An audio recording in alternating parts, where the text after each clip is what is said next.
Alright, in this next episode, we're going to be heading to the area on the map where the next dungeon is, and we're going to be completing a few of the mini quests. I'm not sure if you call them mini quests, but a few of the tasks that we have to complete in order to get ready to go to the dungeon, and also to get powered up properly. So we're going to pick up, obviously, some more heart pieces, some more gold sculptures, but also in the next few episodes, we'll get ready to get into the dungeon. So we'll be completing the major quest items like getting another bottle and picking up the scale that we need to use to dive deeper. So all of these things are going to happen in Zora's Domain and Zora's River. So that's what we're going to be starting this particular episode. So we'll start the footage. And we're going to spend a couple episodes in Zora's River completing everything because there's quite a bit to do here. We need to get some magic beans. But before we head to Zora's River, we need to return to the Happy Mask shop in order to give the money back for the spooky mask that we just sold. And we'll be getting access to the last mask that in the Happy Mask trading quest. It's actually kind of a letdown, this trading quest. There's not much actually happens, but it is pretty cool to see the reactions on different people's faces when you use the mask. Luckily, you don't get locked out from using any particular mask after you've sold it. You can always go back and scare people with the spooky mask, or get an interesting reaction from the Deku Scrubs with the skull mask. This particular mask we sell to a guy who runs around in Hyrule Field, but I don't think we've quite triggered his sequence yet, so we're going to leave it for now, and we'll complete that task a bit later. We'll kind of skip ahead to going into Zora's River. I think there was a few things that I had to do. I had to get really cashed up, so obviously it's a bit nighttime. Some time has passed, but we need to buy a whole bunch of magic beans from this potato chip eating monster who sits out the front of Zora's River. Over the next couple of episodes, we'll end up buying almost all of the magic beans that you can get from him in the game. You can get 10 magic beans in total, and we end up getting 9. But I don't think we plant any of them until we've actually bought all of them yet, because I don't want to get confused about which ones I have planted and which ones I haven't. So we're just heading into Zora's River now. This should give us a nice... No, it doesn't actually give us a cinematic sequence. This particular... So you can see Kaepora Gaebora up here, but this particular sequence that we have Kaepora Gaebora with Kaepora Gaebora, I'm just repeating myself, I'm not going to fast forward. I'm not going to fast forward through it. You can probably tell that I've just had a coffee. I'm really hepped up. So this sequence isn't too long. This takes about as long as skipping through a long sequence would, so I decided to keep it in. It's pretty unavoidable at this stage anyway.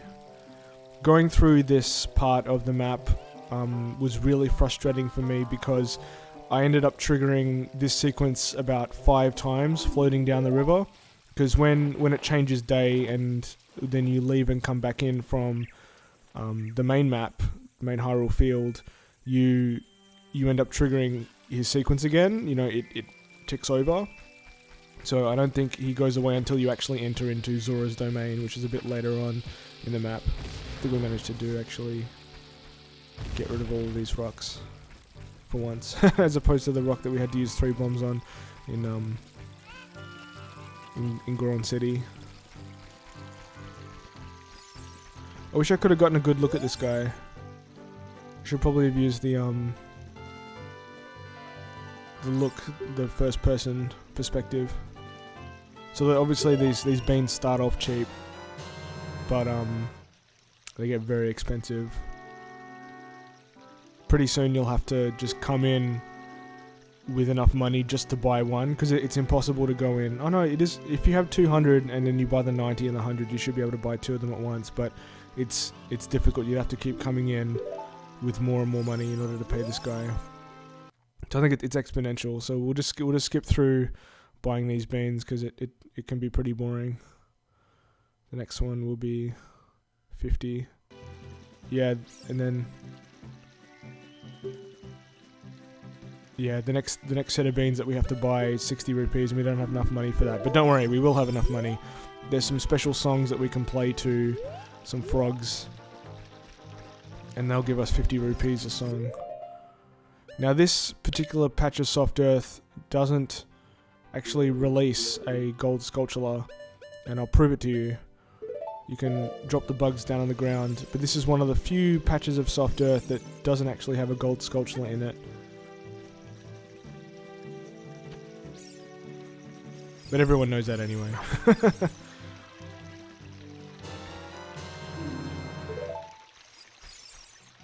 See, they don't go in. And that is not how you get across. It actually took me a long time to realize that there's 2 patches of sandy earth just behind here that you can actually use to get across. It took me a long time to figure that out. It's kind of crazy how you forget things about the game, so we'll cut ahead. I do a lot of cutting in this particular section here. Gotta get the cuckoo. I'll fly across with the cuckoo, and this is the correct path to take. You can even jump across that without a cuckoo, that particular path. It's not flagged very well, but I think if you do pay attention to the environment, it becomes apparent. Right, we need to use this cuckoo to get that heart piece over there. Can you see that heart piece? Took me a while to figure out exactly what the path was again, because I hadn't played this for a while. Maybe I think the last time I picked this game up was about 3 years ago, in 2013. I think you might have seen me delete the old save file when I first started this Let's Play.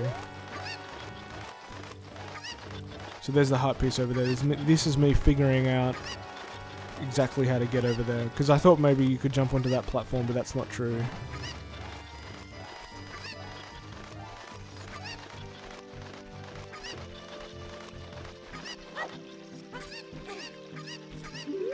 There's a few tasks that you have to complete in order to get the chicken into the right place. Yeah, that would be my dog barking. Nothing I can do now. The footage is playing, and it take too long to get everything sorted out. He barks a lot when it comes time for the postman to come. That's one of the stereotypical things that dogs do, isn't it? It's bark at the postman. So this is the next element that we need to complete in order to get this heart piece. I should probably be honest, we don't actually make it this time. We actually get the heart piece next episode. This whole episode is taken up getting prepared to buy all of the beans. Luckily they're charitable and they give you a cuckoo here. But this is a fairly, I guess you could call this a non-episode, but it's still good to talk to you guys and get everything lined up and complete everything properly.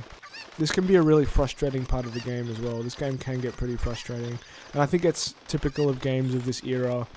They hadn't quite nailed down exactly what a game should be like. Right, now, the problem that I had here was I couldn't decide whether to jump out to that platform that was further away or the platform that was closer, the one with the heart piece on it. And it turns out that it's actually the platform that's further away that you need to jump onto. Yeah, so you completely overshoot the one with the heart piece, and you don't actually end up landing on anything if you do that. It's deceptive because you can't work out the proper distance, because you don't have any depth perception available to you. These Tektites give me a bit of a hard time. And with your little fairy sword that you picked up in the Kokiri Forest, it's not very strong against these guys. It takes a lot of sword hits in order to defeat them. So you can see the enemies getting harder and harder.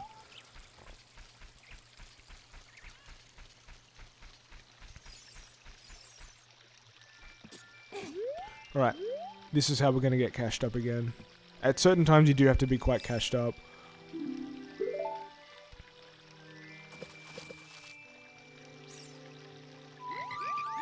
If you play one of the White Note songs, you end up getting 50 rupees from these frogs.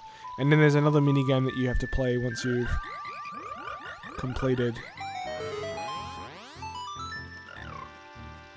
this particular sequence.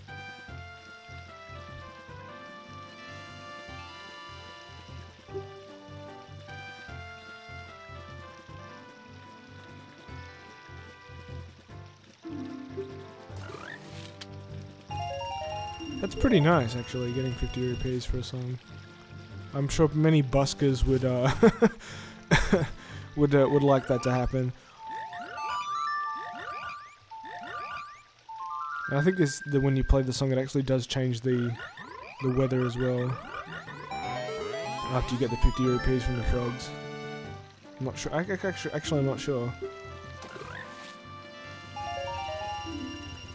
So this will allow us to buy some more beans from the chip-eating monster. He looks a little bit like a pig, but I don't think he is a human pig.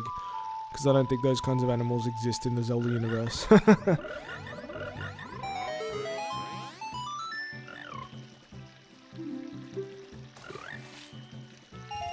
Right, I probably should have skipped through this, but it's, I don't know, I like to watch myself get 50 rupees over and over again. And I think I forget to play the last song, but we'll complete that in a bit.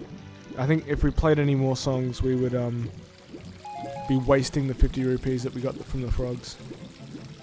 So let's go back and, buy some more. Buy some more beans. Actually, I think this might be the end of the episode. Right, we'll be finishing off the beans and getting to the next part of the map next episode. So thanks for watching, guys. I'm on a bit of a roll today. I'm really powering through recording these episodes. So I'll see you guys next time.